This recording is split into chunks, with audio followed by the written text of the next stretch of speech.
สหายพลโทสายใจกรมสิทธิ์รองรัฐมนตรีกระทรวงป้องกันประเทศหัวหน้ากรมใหญ่เสนาธิการกองทัพได้เคลื่อนไหวเยี่ยมยามและพบปะโอลมพนักงานลักแรงอยู่กองบัญชาการทหารแขวงคำมวนในวันที่17เดือนพฤศจิกายนนี้โดยการต้อนรับของสหายพันเอกบุญเลิศบุภาวันหัวหน้าการทหารกองบัญชาการทหารแขวงคำมวนมีคณะพัฒนาบัญชาองค์การ5ห้องบรรดาแผนกการกรมกองอ้อมข้างตลอดฮอดพนักงานนายทหารเข้าร่วม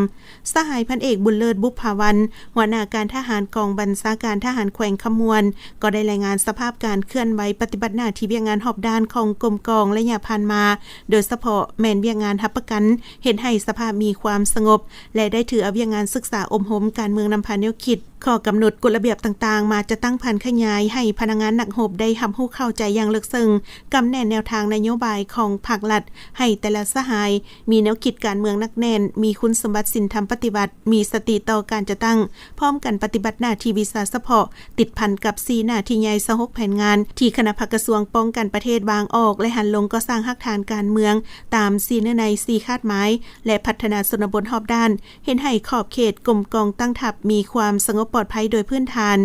โอกาสนี้สหายพลโทสายใจกรมสิทธิ์รองรัฐมนตรีกระทรวงป้องกันประเทศหัวหน้ากรมใหญ่เสนาธิการกองทัพก็ได้มีคำเห็นโอลมซึ่งก่อนอื่นสหายได้ยกให้เห็นสภาพการของโลกภาคพื้นสากลและภายในประเทศที่มีการพันแปรไปอย่างซับซ้อนในปัจจุบันให้บรรดาสหายได้รับทราบจากนั้นก็ได้แสดงความย่องยอสมเสยต่อกับผลงานที่กองบัญชาการทหารแขวงขมวนย่านมาได้และมีผลสำเร็จหลายด้านและอย่าพันมาพร้อมทั้งเน้นหนักให้คณะบัญชาแต่ละขั้นพนักงานลักแรงแต่ละสหายต้องเป็นเจ้าการศึกษาอมหมการเมืองนำพาแนวคิดให้พนักงานนักรบเป็นประจำโดยถือเอาเวียกงานจะตั้งดำเนินชีวิตการเมืองเป็นปกติเพื่อให้พนักงานนักรบมีคุณธาตุการเมืองนักแน่นเชื่อมั่นต่อการนำพาของพรรคฮู้จำแนกมิตรศัตรูอย่างจะแจ้งและสามารถตอบต้านกลอุบายเล่ห์เหลี่ยมของคนบ่หวังดีได้อย่างมีประสิทธิผลเอาใจใส่เห็นให้สภาพมีความสงบโดยการประสานสมทบแน่นกับภาคส่วนที่เกี่ยวข้องเคลื่อนไหวกวดกาติดตามการเคลื่อนไหว